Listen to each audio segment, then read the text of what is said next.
लोकतंत्र का महापर्व चुनाव जम्मू कश्मीर में शुरू हो चुका है। 10 साल बाद यहां चुनाव हो रहे हैं और विधानसभा चुनाव का तीसरा और आखिरी चरण है। 2 घंटे की वोटिंग हो गई है। कुपवाड़ा, बारामूला, बांदीपुरा, जम्मू, कठुआ, उधमपुर, सांबा 7 जिलों की 40 विधानसभा सीटों पर मतदान हो रहा है। सुबह से ही मतदान केंद्रों पर वोटर्स की भीड़ लगी हुई है। गुलाम नबी आजाद ने भी अब से कुछ ही देर पहले वोट डाला है। पीएम मोदी, गृहमंत्री अमित शाह ने लोगों से अपील की कि बढ़ चढ़कर मतदान करें। 10 साल बाद यहां चुनाव हो रहा है।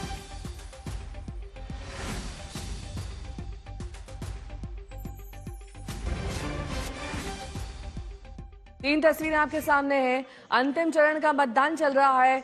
सुबह से ही लंबी कतारें कई सेंटर्स में देखी जा रही हैं। बारामूला की तस्वीर आप देख रहे हैं। जम्मू, बांदीपुरा 40 सीटों पर आखिरी रण, तीसरे दौर का मतदान इस वक्त जम्मू कश्मीर में किया जा रहा है। इस समय हम मौजूद हैं जम्मू के गांधीनगर इलाके में। ये जो इलाका है ये बाहू विधानसभा क्षेत्र में आता है और यहाँ पर इस समय जम्मू कश्मीर के पूर्व मुख्यमंत्री गुलाम नबी आजाद अपने मताधिकार का प्रयोग करने आए हैं, अपना वोट डालने आए हैं। आप देख सकते हैं कि डेमोक्रेटिक प्रोग्रेसिव आजाद पार्टी के अध्यक्ष और जम्मू कश्मीर के पूर्व मुख्यमंत्री गुलाम नबी आजाद इस समय अपना वोट डालने के लिए यहाँ पहुंचे हैं। आजाद साहब, क्या कहेंगे, लोगों से क्या अपील करेंगे? आज तीसरे और आखिरी चरण का मतदान है। वोट डट के सुबह सवेरे उठ के सब परिवार को वोट डालने चाहें और जो भी उनकी इच्छा के अनुसार जिसको वो अच्छा समझते हैं उसको वोट देना चाहिए। आजाद साहब, आप जब आपने नई पार्टी बनाई थी तब आपने बड़ा दमखम दिखाया था और लग रहा था कि आप एक बड़ी पार्टी के रूप में यहाँ उभरेंगे, लेकिन फिर यहाँ हमने देखा कि आप ज्यादा सीटों पर चुनाव लड़। अब इसके बाद तो गुलाम नबी आजाद ने हमारे साथ एक्सक्लूसिव बातचीत की है और लोगों से अपील की है कि वो अपने मताधिकार का प्रयोग करें।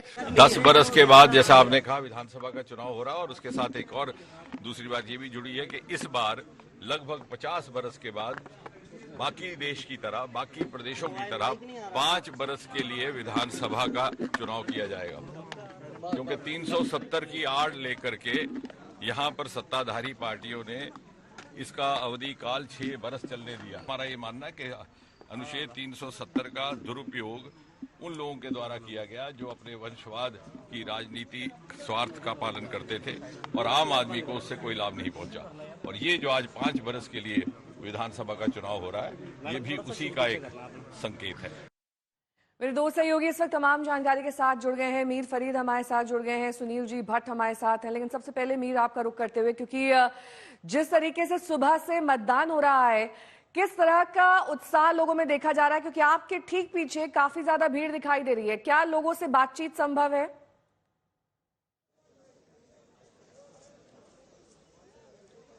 जी नेहा, बहुत ज्यादा उत्साह है, इसमें कोई शक नहीं है। और न सिर्फ यहाँ, मैं इस वक्त बांडीपुरा में हूँ और सुंबल इलाका है। यहाँ आने का मकसद ये है क्योंकि ये इलाका इसने काफी सफर किया है। 30 साल की बात करें तो गन वायलेंस जब शुरू हुई, सबसे ज्यादा यहाँ प्रभाव पड़ा, लोग मारे गए, काफी जुल्म भी हुआ। और उसके बाद काउंटर इंसर्जेंसी इख्वान का दौर आया, तब भी यहाँ पे जो है एक एपिसेंटर रहा। और फिर इलेक्शनों में भी काफी ज्यादा यहाँ लोगों ने पार्टिसिपेशन की।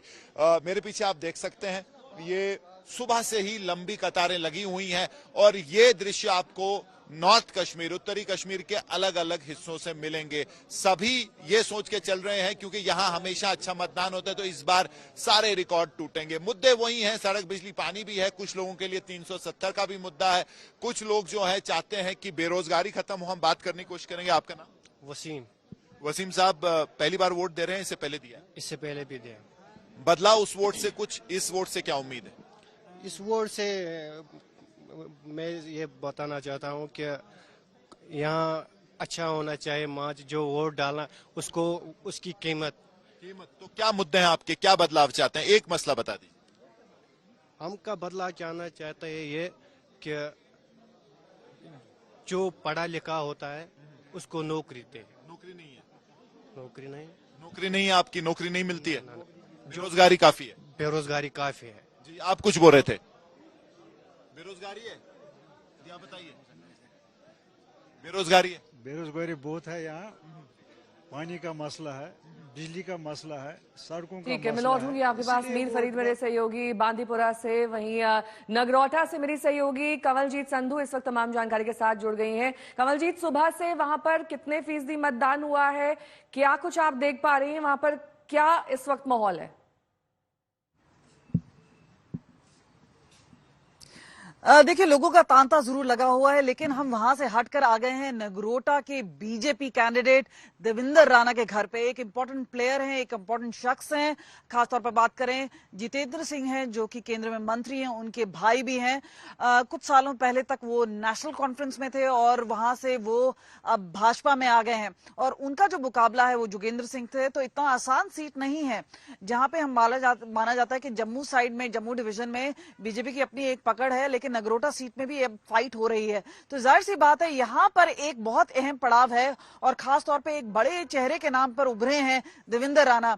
और ये भी ऐसा भी कई लोग अटकलें लगा रहे हैं कि अगर नंबर्स नहीं आए, जो कि बीजेपी को ज्यादा नंबर्स अगर जम्मू डिवीजन में आते हैं और नेशनल कॉन्फ्रेंस को आते हैं, तो एक जो कड़ी जुड़ सकती है और उनको जोड़ सकती है, तो वो देवेंद्र राणा है, क्योंकि वो नेशनल कॉन्फ्रेंस में रह चुके हैं। लेकिन दोनों तरफ से अलग अलग पार्टीज हैं, अपनी तरफ से बोल रही हैं, उनके पास कॉन्फिडेंस है। हम उनके घर के बाहर हैं, आपको दिखा दें, यहाँ पे वो रहते हैं। और खास तौर पे कुछ ही देर में हमें बताया गया कि 9:30 बजे वो अपना वोट कास्ट करेंगे।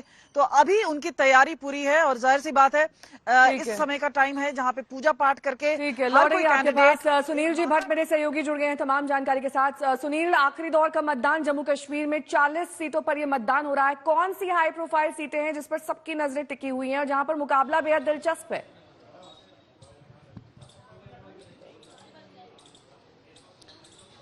जी बिल्कुल नेहा, जम्मू कश्मीर में आज तीसरे और आखिरी चरण का मतदान चल रहा है। 40 विधानसभा क्षेत्रों में वोटिंग हो रही है, जिसमें 24 जो हैं जम्मू संभाग में हैं, और ये जो 24 की 24 सीटें हैं ये जम्मू के 4 हिंदू बाहुल जिलों में हैं। तो बीजेपी के लिए ये बहुत बड़ा निर्णायक जो चरण है इन विधानसभा चुनावों का, जिसको अंग्रेजी में कहते हैं डू और डाई, ये बैटल है इस समय इस विधानसभा जो चुनाव का जो आखिरी चरण है इसमें। और अगर हम हाई प्रोफाइल सीट्स की बात करें तो नगरोटा विधानसभा क्षेत्र से बीजेपी के नेता देवेंद्र सिंह राणा अपनी किस्मत आजमा रहे हैं। वो इससे पहले भी इस विधानसभा क्षेत्र से विधायक चुने गए थे, लेकिन तब वो नेशनल कॉन्फ्रेंस में हुआ करते थे। इस बार वो बीजेपी के टिकट से चुनाव लड़ रहे हैं, और नगरोटा से एक बहुत ही बड़ा चेहरा है, वो बहुत ही हाई प्रोफाइल सीट है। दूसरी अगर हम बात करें तो छंब विधानसभा क्षेत्र है यहाँ पर जम्मू संभाग में, जो कि सीमावर्ती इलाका है। वहां पर कांग्रेस के एक बड़े नेता ताराचंद चुनावी रण में है। ताराचंद जो है जम्मू कश्मीर के पूर्व उप मुख्यमंत्री हैं और जम्मू कश्मीर विधानसभा के पूर्व अध्यक्ष भी हैं। उनका भी वहां पर काफी कड़ा मुकाबला है। और अगर हम बीजेपी की बात करें नेहा, तो बीजेपी ने अपने बड़े नेताओं को इस बार टिकट नहीं दिया, जैसे कविंदर गुप्ता, निर्मल सिंह, और बीजेपी ने नए चेहरों को आगे किया है। और बीजेपी को लगता है कि नए चेहरे सामने लाकर वो जनता का विश्वास प्राप्त कर पाएंगे। लेकिन बगावत भी बीजेपी में कई स्थानों पर हुई है। जैसे अगर हम बात करें, आज एक विधानसभा क्षेत्र में मतदान होना है, उधमपुर ईस्ट, उधमपुर पूर्व, यहां पर बीजेपी के ही एक बड़े नेता है पवन खजूरिया, जो कि निर्दलीय रूप में उभर रहे हैं। नगरोटा के बीजेपी उम्मीदवार इस वक्त कमलजीत के साथ मौजूद हैं। कमलजीत, बात करिए। नगरोटा के बीजेपी एमएलए हमारे साथ है देवेंद्र सिंह राणा। सर, बड़े शख्स हैं, कुछ सालों पहले नेशनल कॉन्फ्रेंस में थे, अब इस वक्त बीजेपी में हैं। अपने आप में नंबर्स आएंगे आप लोगों के, कितना लेवल ऑफ कॉन्फिडेंस है, और ऐसा लग रहा है कि इस बार डू एंड डाई है आप लोगों के लिए? पहले 2 चरण का जो रुझान आया है और उसके बाद जिस किस्म का जोश लोगों में है और जिस किस्म का लोगों में उत्साह है, अब की बार भाजपा सरकार, और जम्मू में तो इतना वलवला है, इतना जोश है कि 70 साल के बाद जम्मू की सरकार। क्या ये अग्नि परीक्षा नहीं है 370 के लिए? क्योंकि हम देख रहे हैं कि कश्मीर डिवीजन में इस तरह की पार्टीज हैं जो कि उनके खिलाफ हैं, बोल रहे हैं कि 370 वापस लेकर आएंगे, और भाजपा के लिए। तो आपको लग रहा है कि कहीं ना कहीं ये एक अग्नि परीक्षा? ये राष्ट्रवाद और आतंकवाद की लड़ाई है। हम राष्ट्रवाद के लिए खड़े हैं। जम्मू ने हमेशा राष्ट्रवाद की बात की, जम्मू हमेशा राष्ट्रवाद के लिए खड़ा हुआ, और जो लोग 370 को वापस लाने की बात कर रहे हैं वो लोगों को गुमराह कर रहे हैं। आप भी जानती हैं, मैं भी जानता हूं कि वो एक इतिहास के पन्नों में दफन हो चुका है। अब 370 आप कहीं ना कहीं मानते हैं कि जिस तरह से अलाइनमेंट ऑफ पार्टीज है, किसी एक पार्टी को बहुत बहुमत नहीं आएगी, छोटी पार्टीज किंग मेकर्स हो सकती 8 तारीख का इंतजार कर लीजिए। बहुत जल्दबाजी में क्यों है? बहुत जल्दबाजी में क्यों है? सीएम बीजेपी का होगा। अब ये तो जब बीजेपी की सरकार होगी तो सीएम बीजेपी का होगा। और ऐसा भी बोला जाता है क्योंकि नंबर्स नहीं आएंगे और दो बड़ी पार्टीज हैं, वो कॉन्टेस्ट डायरेक्ट है बीजेपी और एनसी के बीच में, और क्योंकि आप एनसी में तो आप एक सूत्रधार बन सकते हैं दोनों पार्टीज के बीच में। ऐसा कुछ नहीं है, जरूरत किसी की नहीं पड़ेगी। अगर माता वैष्णो देवी की कृपा रही और लोगों का आशीर्वाद जिस तरह से मिल रहा है, ये एक पूर्ण बहुमत की सरकार भाजपा की बनेगी। आपके बड़े भाई है, पर आपसे एक आखिरी अहम सवाल, सीएम फेस कौन होगा? कई लोग बोलते हैं देवेंद्र राणा होंगे, आपके भाई भी हैं, उनको भी कई हद तक बोला जाता है कि जितेंद्र। मैं ना सीएम फेस हूँ ना मैं डीएम फेस हूँ, मैं सिर्फ एक एमएलए का कंटेस्टेंट हूँ।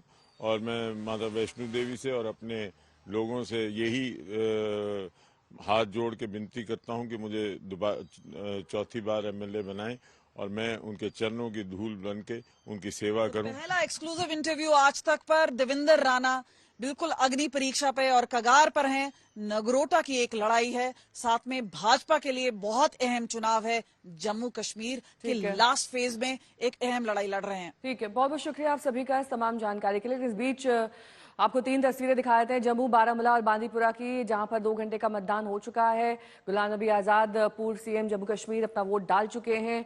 उन्होंने कहा कि जमहूरियत की ये जीत, उन्होंने बताया इस चुनाव को, उन्होंने कहा कि आने वाले वक्त में नया इतिहास जम्मू कश्मीर में लिखा जाएगा। बारामूला में आप तस्वीरें देख सकते हैं, यहाँ 7 जिलों में वोट डाले जा रहे हैं। ये अंतिम चरण का मतदान जम्मू कश्मीर में आज हो रहा है।